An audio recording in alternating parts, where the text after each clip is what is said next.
Hi అండి. 7th class first semester social studies అండి. 4 lessons అయితే టెక్స్ట్ బుక్ ప్లేస్డ్గా కంప్లీట్గా లైన్ టు లైన్ ఎక్స్ప్లెయిన్ చేసుకున్నాం కదా. ఇంపార్టెంట్ ఏరియాస్ ఎవ్రీథింగ్ కవర్ చేసాం కదా. ఇప్పుడు 5th చాప్టర్ అనేటువంటి కాకతీయ రాజ్యం ఈరోజు మొత్తం చూద్దామండి. సో చాప్టర్ అయితే లెందీగా ఉందండి. సో 2 వీడియోస్లో కవర్ చేస్తానండి. Compulsory first part second part అయితే చూడండి. ఆల్రెడీ ఢిల్లీ సుల్తానేట్స్ కూడా 2 పార్ట్స్గా చేస్తున్నాను. సెకండ్ పార్ట్ అయితే ఇంకా చూడలేదండి. ఒకసారి చూడండి, ఎందుకంటే దానివల్ల మీకు ఒక చాప్టర్ అనేది కంప్లీట్ అయిపోతుంది. మీకు ఒక ఐడియా వస్తుంది. మీరు ఓన్గా టెక్స్ట్ బుక్ ప్రిపేర్ అవుతే గానా ఏది ఇంపార్టెంట్ ఏరియా అనేది మీకు అర్థమవుతుంది. సో దట్ మీకు ప్రిపరేషన్ అనేది ఈజీగా ఉంటుందండి. నా వీడియోస్ అనే కదండి, ఎవరి వీడియోస్ అన్నా కూడా చూసినప్పుడు ఒకసారి చూస్తే కంప్లీట్గా ఆ వీడియో చూసేసుకోండి. ఎందుకంటే పెండింగ్ ఉంచుకోకండి, దానివల్ల ఎక్కువ అయిపోద్ది అనమాట. మీకు తర్వాత వీడియోస్ మీరు చూడాలనుకున్నా మీకు టైం సరిపోదు. సో ఏదైనా ఒక వీడియో చూస్తే కంప్లీట్గా చూసేస్తే వాళ్ళకి నచ్చింది, మీకు ఏమైనా ఇంపార్టెంట్ యూజ్ ఉన్నదంటే ఉంటుంది, లేదంటే అట్లీస్ట్ ఆ వీడియో కంప్లీట్ అయిపోయింది కాబట్టి మరొకసారి చూడాల్సిన అవసరం మీకు ఉండదు. సో ఫస్ట్ పేజ్ అంత ఇంట్రడక్షన్ అండి. సెకండ్ పేజ్లోకి వెళ్దాం. మధ్యయుగ కాలంలో దక్షిణ భారతదేశంలో 5 ముఖ్యమైన రాజ్యాలు ఆవిర్భవించాయి. అంటే 8 నుండి 18వ శతాబ్దం వరకు మధ్యయుగ కాలంగా విభజించబడిందండి. సో 5 సామ్రాజ్యాలు ఏంటో చూద్దాం. అవి కళ్యాణి, చాళుక్యులు, యాదవులు, కాకతీయులు, హోయసాలులు మరియు పాండ్యరాజులు. ఈ 5 అనమాట. ఈ 5 రాజ్యాలలో కాకతీయులు తెలుగు నేలకు చెందినవారు. తెలుగు నేలకు చెందినవారు ఎవరయ్యా అంటే కాకతీయులు. నెక్స్ట్ వచ్చి మధ్యయుగం నాటి ప్రాంతీయ రాజ్యాలు. చూడండి ఫ్రెండ్స్, ఈ ఫ్లో చార్ట్లో ముఖ్య పాలకులను ఇచ్చారు. చూడండి, ఫస్ట్ వన్ ప్రోలరాజు 2, రుద్రదేవుడు, మహాదేవుడు, గణపతి దేవుడు, రుద్రమదేవి, ప్రతాపరుద్రుడు, ముసునూరి నాయకులు. ఈ ఆర్డర్ అనేది ఇంపార్టెంట్ అండి. అయితే ఇందులో ఇయర్స్ ఇచ్చారు కదా, పరిపాలనా కాలం. వీళ్ళందరూ పరిపాలనా కాలంలోకి వెళ్ళి రుద్రమదేవి పరిపాలనా కాలం 62 to 89 అనేది చాలా ఇంపార్టెంట్ అండి. 2018లో ఈ పేపర్లో నా సెషన్కి వచ్చిందండి రుద్రమదేవి పరిపాలనా కాలం. సో 89 వరకు అండి. నెక్స్ట్ ఆర్థిక, రాజకీయ, సామాజిక పరిస్థితులు. వీటి గురించి డీటెయిల్గా నెక్స్ట్ పేజెస్లో ఉంటుందండి. పరిపాలన, న్యాయంకర వ్యవస్థ, గ్రామ పాలన, అయ్యగారులు. ఓకేనండి. నెక్స్ట్ కళలు, నిర్మాణాలు, 1000 స్తంభాల గుడి, రాయప్ప గుడి. వీటి గురించి ఇన్ డీటెయిల్గా మనం నెక్స్ట్ పేజెస్లో చూద్దాం. ఓకేనండి. ఈ ఆర్డర్ అయితే నోట్ చేసుకోండి టెక్స్ట్ బుక్ లేని వాళ్ళు. మధ్యయుగములోని ప్రాంతీయ రాజ్యాలు. కళ్యాణి చాళుక్యులు, వీరినే పశ్చిమ చాళుక్యులు అని కూడా అంటారండి. కళ్యాణి చాళుక్యుల వంశస్థాపకుడు ఎవరు అంటే 2వ తైలవుడు. వీరి రాజధాని బీదర్ జిల్లాలో గల బసవ కళ్యాణి. రాజధాని పేరు బసవ కళ్యాణి అనమాట. అదే జిల్లాలో ఉంది, బీదర్ జిల్లాలో ఉంది. నెక్స్ట్ ఈ రాజ్యం 200 సంవత్సరాల పాటు కొనసాగింది. వీరు వేంగికి చెందిన తూర్పు చాళుక్యులు మరియు చోళుల్లో వీరు సంస్కృత మరియు కన్నడ భాషలను ప్రోత్సహించారు. ఇది ఇంపార్టెంట్ పాయింట్ అండి. బిల్హనుడు విక్రమాంక దేవ చరిత్రను రాశాడు. నెక్స్ట్ రన్నడు అను ప్రసిద్ధ కన్నడ కవి వీరి ఆస్థానానికి చెందినవాడు. నెక్స్ట్ కళ్యాణి చాళుక్యులు ఘటికలు అనే విద్యా సంస్థలను ఇంపార్టెంట్ అండి స్థాపించారు. వీరు హిందూ, జైన మతాలను రెండింటిని ఆదరించారు. వీర శైవ శాఖ కూడా వీరి పాలనలో ప్రాచుర్యం పొందింది. ఇందులో రన్నడు ఒకరి, బిల్హనుడు, అలాగే విద్యా సంస్థలను ఘటికలు అంటారని, అలాగే బీదర్ జిల్లాలోని బసవ కళ్యాణి అనేది రాజధాని అనేది ఇంపార్టెంట్ అండి. అలాగే వంశస్థాపకుడు 2వ తైలవుడు కూడా ఇంపార్టెంట్ అండి. నెక్స్ట్ యాదవులు అండి. యాదవులు ఈ వంశాన్ని లేదా ఈ సామ్రాజ్యాన్ని స్థాపించింది ఎవరయ్యా అంటే స్థాపకుడు బిల్లమ యాదవ. యాదవులు మొదట కళ్యాణి చాళుక్యులకు సామంతులుగా పనిచేశారు. వారు ప్రస్తుతం అహ్మద్ నగర్ మరియు నాసిక్ ప్రాంతాలను పరిపాలించారు. వీరి రాజధాని దేవగిరి. రాజధానులు ఎవరి అయినా సరే ఇంపార్టెంట్ అండి. తుగ్లక్ కూడా దేవగిరికి వస్తుంది. ఇక్కడ బసవ కళ్యాణి అనేది ఇక్కడ రాజధాని. ఇక్కడ యాదవులకు వచ్చేసి రాజధాని దేవగిరి. బిల్లమ యాదవ రాజవంశ స్థాపకుడు. ఆల్రెడీ చెప్పాం కదండి, బిల్లమ యాదవ అనే అతను ఈ యాదవుల యొక్క వంశాన్ని రాజవంశం యొక్క స్థాపకుడు. నెక్స్ట్ సింగన ప్రసిద్ధి చెందినవాడు. ఎప్పుడైనా సరే ఈ కింగ్డమ్స్లో ప్రసిద్ధి చెందిన వాళ్ళు కూడా ఇంపార్టెంట్ అండి. ఎక్కడైనా ప్రసిద్ధి చెందిన వాళ్ళు ఉంటే ఏ కింగ్డమ్ గురించి చెప్పినా కూడా వాళ్ళు ఇంపార్టెంట్ అనమాట. నెక్స్ట్ పాయింట్, వీరి రాజ్యం నర్మదా నుండి షిమోగా వరకు విస్తరించి ఉన్నది. నెక్స్ట్ అండి హోయసాలులు ద్వార సముద్రమునకు చెందినవారు. వీరు చోళులు మరియు చాళుక్యులకి సామంతులుగా పనిచేశారు. హోయసాలులు పాలన దాదాపు 200 సంవత్సరాలు జరిగింది. కళ్యాణి చాళుక్యులు కూడా 200 సంవత్సరాలేనండి, వీళ్ళు కూడా సేమ్ అదే. నెక్స్ట్ ద్వార సముద్రాన్ని తమ రాజధానిగా చేసుకున్నారు. ఇక్కడికి 3 రాజధానులు వచ్చాయండి. సో హోయసాలులకైతే ద్వార సముద్రం రాజధాని.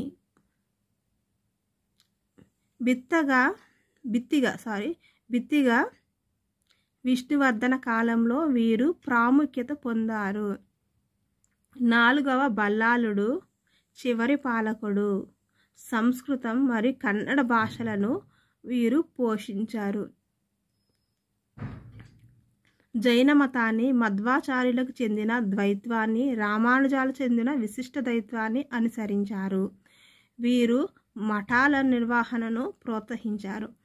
ఇక్కడ చూడండి, ద్వైత్వాన్ని ఎవరు, అలాగే రామానుజాచార్యులు అయితే విశిష్ట ద్వైత్వం అన్నమాట. ఇది ఇక్కడనే కదండి, తర్వాత కూడా వస్తుంది సోషల్ స్టడీస్లో. రామానుజాచార్యులు విశిష్ట ద్వైత్వం అన్నమాట. అలాగే మధ్వాచార్యులు ద్వైత్వానికి చెందినవారు. అలాగే బిత్తిగా విష్ణువర్ధన కాలంలో ప్రాముఖ్యత పొందింది. ప్రాముఖ్యత అనే ఎవరు పర్సన్ని సూచించినది చాలా ఇంపార్టెంట్ అండి. నెక్స్ట్ రాజధాని ద్వార సముద్రం. నెక్స్ట్ వంశం పాండ్యులు అండి. పాండ్యులు మదురైను రాజధానిగా చేసుకున్నారు. సో ఒక్కొక్క రాజ్యానికి ఒక్కొక్క రాజధాని. సో ఆ రాజధానులన్నీ సెపరేట్గా నోట్ చేసుకోండి. కులశేఖరుడు శ్రీలంక వరకు విజయవంతమైన దండయాత్రను పూర్తి చేశాడు. మార్కోపోలో అను వెనీసు యాత్రికుడు అతని పరిపాలన కాలంలో సందర్శించి అతని పాలనను ప్రశంసించాడు. నెక్స్ట్ చోళుల పరిపాలనా విధానాన్ని అనుసరించారు. చోళుల పరిపాలనా విధానాన్ని ఎవరు అనుసరించారంట? పాండ్యులు. వీరు శైవ మతం, వైష్ణవ మతాన్ని ఆదరించారు. దక్షిణ భారతదేశంలో శ్రీరంగం, చిదంబరం, రామేశ్వరం మొదలైన చోట్ల అనేక దేవాలయాలు నిర్మించారు. విదేశీ వాణిజ్యాన్ని ప్రోత్సహించారు. ఇందులో మార్కోపోలో ఏ దేశస్థుడు అంటే వెనీసు యాత్రికుడు అన్నమాట.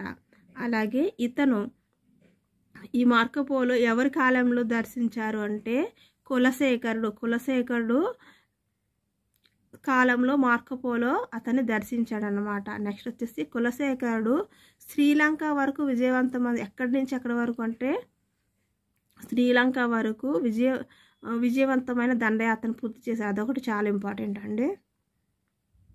నెక్స్ట్ పాండ్యులు మదురైని రాజధానిగా చేసుకున్నారు. ఈ 3 అనేవి మార్కోపోలోకి సంబంధించి వెనీసు యాత్రికుడి గురించి, అలాగే మదురై రాజధాని గురించి, కులశేఖరుడు గురించి ఇంపార్టెంట్ అండి. నెక్స్ట్ పేజ్ అండి, పేజ్ నెంబర్ 131 అండి. కాకతీయ రాజవంశము స్థాపన గుండెన అండి. 8 నుండి 18 శతాబ్దం వరకు మధ్యయుగానికి చెందిన వారు వీళ్ళు కాకతీయులు అనేవారు. ఆంధ్రలో ఏకత్వాన్ని స్ఫూర్తిని నింపడంలో మొదటిగా ఉన్నవారు ఎవరయ్యా అంటే కాకతీయులు అండి. ఆంధ్రులందరినీ తెలుగు వారినందరూ ఏకం చేసిన వారు అనమాట. ఆంధ్ర అనే పదాన్ని గౌరవప్రదంగా చేసిన ఎవరంటే కాకతీయులండి. స్వాతంత్ర స్ఫూర్తిని కలిగించిన వారు కూడా కాకతీయులే. కాకతీయులు మొదట్లో రాష్ట్రకూటులు మరియు పశ్చిమ చాళుక్యులకు సామంతులుగా పనిచేశారు. పశ్చిమ చాళుక్యులు పతనానంతరం కాకతీయ రాజ్యం ఆవిర్భవించింది తూర్పు కర్ణాటక మరియు దక్షిణ ఒడిశాలోని కొన్ని భాగాలలో కూడిన తూర్పు దక్కన్ ప్రాంతాన్ని వారు పాలించారు. ఇందులో ఇంపార్టెంట్గా ఉండేది ఏంటంటే ఎవరు ఫస్ట్ కాకతీయులు మొదట రాజకూటులు అలాగే పశ్చిమ చాళుక్యుల దగ్గర సామంతులుగా పనిచేశారన్నది ఒకటి ఇంపార్టెంట్ అండి.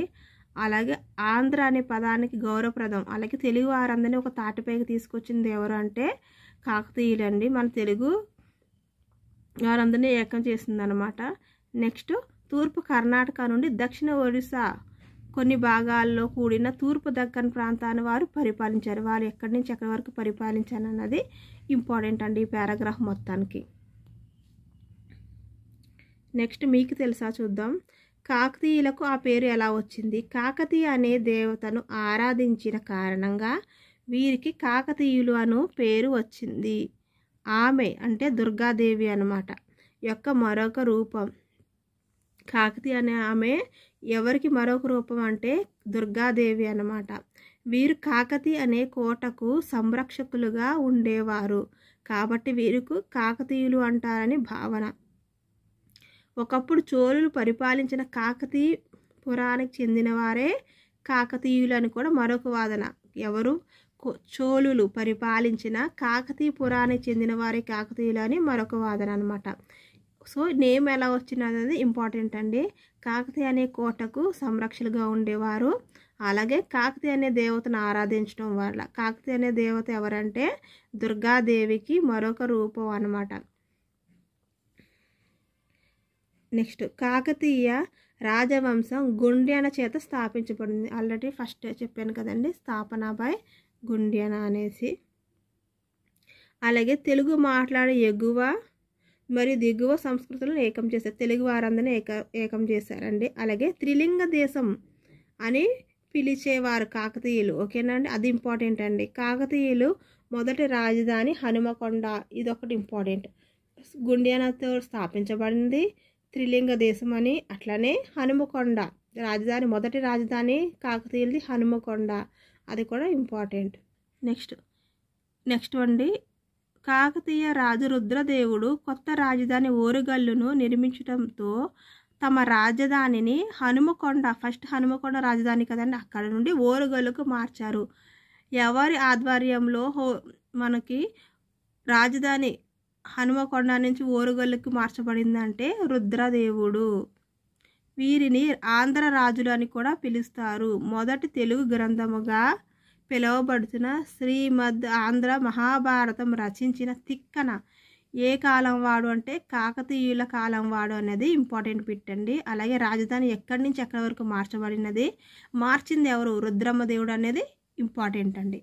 నెక్స్ట్ మీకు తెలుసాలో త్రిలింగ దేశం కాళేశ్వరము. త్రిలింగ దేశము 3 కదండి, అందులో 3 ఉన్నాయి. అందులో ఫస్ట్ది కాళేశ్వరము అంటే ప్రజెంట్ తెలంగాణ. నెక్స్ట్ శ్రీశైలము రాయలసీమ. ద్రాక్షారామం అంటే తీర కోస్టల్ ఆంధ్ర అనమాట, తీర ఆంధ్ర ప్రాంతము కలిపి త్రిలింగ దేశం అంటారండి. నెక్స్ట్ ఓరుగల్లు ప్రస్తుత పేరు ఇంపార్టెంట్ అండి, వరంగల్. ప్రాచీన నేమ్ ఏకశిలా నగరం. ప్రస్తుతం వరంగల్ అంటున్నాం కదండి ఓరుగల్లుని. ప్రాచీన నామం ఏంటంటే ఏకశిలా నగరం. సో ఈ పేజ్ మొత్తానికి ఇవేనండి ఇంపార్టెంట్ లైన్స్. నెక్స్ట్ పేజ్ అండి, కాకతీయ రాజ్య ముఖ్య పాలకులు ఎవరంటే రెండవ ప్రోలరాజు రుద్రదేవుడు, మహాదేవుడు, గణపతి దేవుడు, రుద్రమ్మదేవి, ప్రతాపరుద్రుడు. ఆర్డర్ అనేది గుర్తుపెట్టుకోండి ఫ్రెండ్స్. అలాగే రుద్రమ్మదేవి పాలనా కాలం 62 to 89 ఇంపార్టెంట్ అండి. అలాగే వీళ్ళందరిలో శక్తివంతమైన రాజు ఎవరంటే గణపతి దేవుడు అనాలి. ఓకేనండి. అలాగే రెండవ ప్రోలరాజు తండ్రి ఎవరంటే రెండవ బేతరాజు అనమాట. అంటే ఈ రెండవ ప్రోలరాజు రెండవ బేతరాజుకి కుమారుడు. చూసారా, ఇవి పారాగ్రాఫ్స్లో వస్తాయండి, నేను ఇక్కడే నోట్ చేసుకున్నాను. సో నెక్స్ట్ రెండవ ప్రోలరాజు ఎవరంటే కాకతీయ పాలనను స్వతంత్రంగా ప్రారంభించిన మొదటి వాడు అంటే ముఖ్యుడు లేదా స్థాపకుడు అని కూడా అనొచ్చు. అలాగే నెక్స్ట్ రుద్రదేవుడు హనుమకొండలోని రుద్రేశ్వరాలయమును నిర్మించినవాడు. నెక్స్ట్ మహాదేవుడు దేవగిరి కోట ముట్టడి సంఘములో మరణించినవాడు. దీనికంటే కూడా రుద్రమదేవుడు హనుమకొండలో రుద్రేశ్వర ఆలయమును నిర్మించింది ఎవరంటే రుద్రదేవుడు అనేది చాలా ఫేమస్ అండి. నెక్స్ట్ గణపతి దేవుడు, ఇతను శక్తివంతమైన వాడు. ఇతని పాలనా కాలం స్వర్ణయుగంగా కొలవబడింది. ఎవరు పాలనా కాలం అండి? గణపతి దేవుడు. నెక్స్ట్ రుద్రమదేవి కాకతీయ మహిళా పాలకురాలు. సో మహిళా పాలకురాలు ఎవరైనా సరే వాళ్ళ పాలనా కాలాన్ని గుర్తుపెట్టుకోవాలి. ప్రతాపరుద్రుడు చివరి కాకతీయ పాలకుడు. రెండవ ప్రోలరాజు గురించి వివరంగా ఉందండి. ఫస్ట్ చూద్దాం. రెండవ ప్రోలరాజు ముఖ్యమైన మైలురాయి అన్నమాట. కాకతీయ చరిత్రలో రెండవ ప్రోలరాజు ముఖ్యమైన మైలురాయి. అతను రెండవ బేతరాజు యొక్క కుమారుడు. సో నేను రాశాను కదా ఇంత పైన అదే. చాళుక్యుల ఆధిపత్యాన్ని ఎదిరించి ఒక స్వతంత్ర రాజ్యాన్ని ఏర్పరిచారు. శక్తివంతమైన రాజ్యంగా ఎవరి కాలంలో? రెండవ ప్రోలరాజు కాలంలో ఈ కాకతీయ వంశం అనేది శక్తివంతమైన రాజ్యంగా రూపొందించబడింది. ఇతను హనుమకొండ నుండి స్వతంత్ర పాలన, ఎక్కడి నుంచి అండి? హనుమకొండ నుండి స్వతంత్ర పాలన ప్రారంభించింది ఎవరంటే రెండవ ప్రోలరాజు. నెక్స్ట్ రుద్రదేవుడు అండి. రుద్రదేవుని విజయాలు హనుమకొండ శాసనంలో వివరించబడ్డాయి. అతని ఆధిపత్యాన్ని గోదావరి ఒడ్డు వరకు విస్తరించబడినది. దేవగిరి యాదవులతో యుద్ధం జరిగింది. సో ఇతను దేవగిరి యాదవులతో యుద్ధం చేసింది ఎవరంటే రుద్రదేవుడు. సో దీని ఫలితంగా ఓటమి చెంది మరణించాడు. ఆ యుద్ధంలో దేవగిరి యాదవులతో జరిగిన యుద్ధంలో ఆయన మరణించాడు. అతను సంస్కృత భాషలో నీతిసారము అనే గ్రంథాన్ని రచించింది రుద్రదేవుడు. హనుమకొండలో అద్భుతమైన 1000 స్తంభాల ఆలయాన్ని, అలాగే ఓరుగల్లు అతని వారసులకు రాజధానిగా మారింది. 1000 స్తంభాల గుడి, 1000 స్తంభాల ఆలయాన్ని నిర్మించింది ఎవరంటే రుద్రదేవుడు. నీతిసారము అనే సంస్కృత భాషలో గ్రంథాన్ని రాసింది ఎవరంటే రుద్రదేవుడు.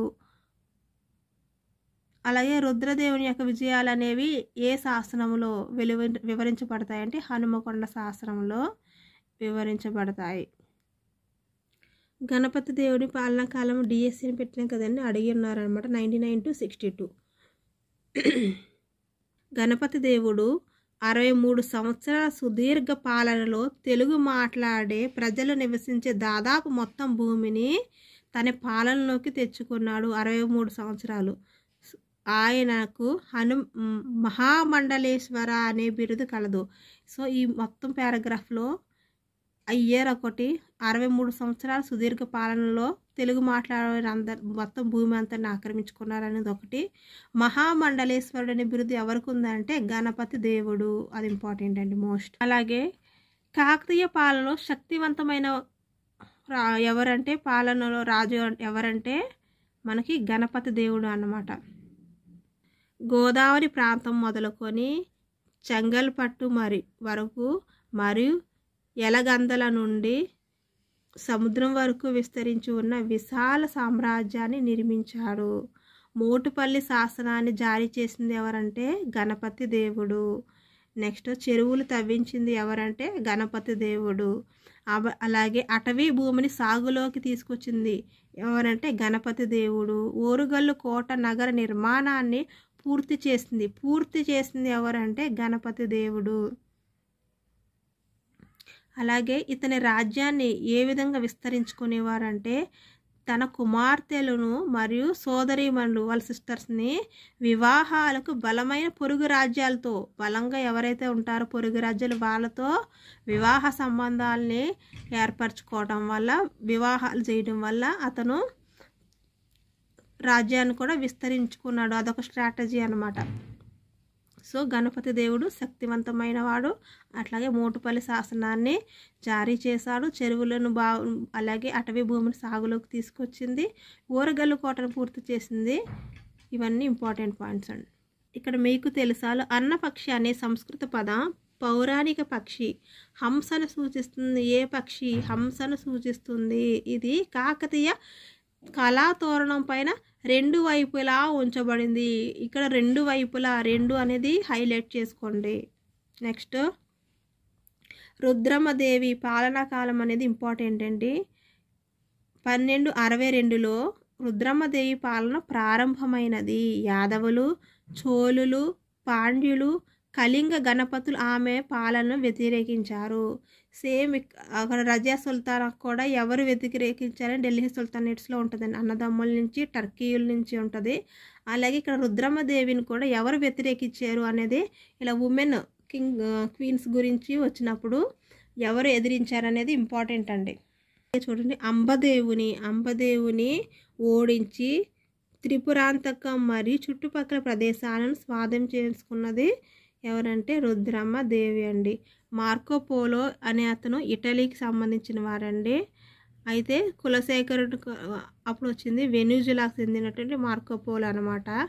అలాగే మార్కోపోలో ఇటలీ దేశానికి చెందిన అతను రుద్రమదేవి కాలంలో దర్శించాడు. సో ఆ రెండు ఒకటే చోట పెట్టుకున్నానండి, కన్ఫ్యూజన్ బిట్స్ కదా, ఇక్కడ నోట్ చేసుకున్నాను. కులశేఖరుడు, Rudramadevi, Marco Polo Italy, Marco Polo Venezuela. ఇదండి మార్కోపోలో వెన్నీస్ యాత్రికుడు కులశేఖరుని టైంలో విజిట్ చేశాడు. అలాగే మార్కోపోలో ఇటాలియన్ రుద్రమదేవి టైంలో విజిట్ చేశాను, ఇక్కడ నోట్ చేసుకున్నాను. చూడండి, రుద్రమదేవి తన తండ్రి గణపతి దేవునిచే ప్రారంభించబడిన ఓరుగల్లు కోట నిర్మాణాన్ని పూర్తి చేసింది. అలాగే చాళుక్య వీరభద్రుని వివాహం చేసుకుంది. రుద్రమదేవి తన మనవడు ప్రతాపరుద్రుని తదుపరి వారసుడిగా ప్రకటించింది. భర్త చాళుక్య వీరభద్రుడండి, మనవడు ప్రతాపరుద్రుడు. రుద్రమదేవికి గల ఇతర పేర్లు రుద్రమాంబ, రుద్రదేవ మహారాజు అండి. సో మిగతా లెసన్ అనేది నెక్స్ట్ పార్ట్లో కంటిన్యూ చేస్తారండి, లెంత్ ఎక్కువ అయిపోతుంది కదా. మీకు ఏమన్నా కానీ ఆ వీడియో నచ్చితే లైక్ చేయడం మర్చిపోకండి ఫ్రెండ్స్. చివరి వరకు చూస్తున్నారు కదా, ఒకవేళ నచ్చితే లైక్ చేయండి, నచ్చకపోయినా డిస్లైక్ అన్నా చేయండి, పర్వాలేదు. సబ్స్క్రైబ్ చేసుకున్నందుకు థ్యాంక్స్ అండి. బాయ్.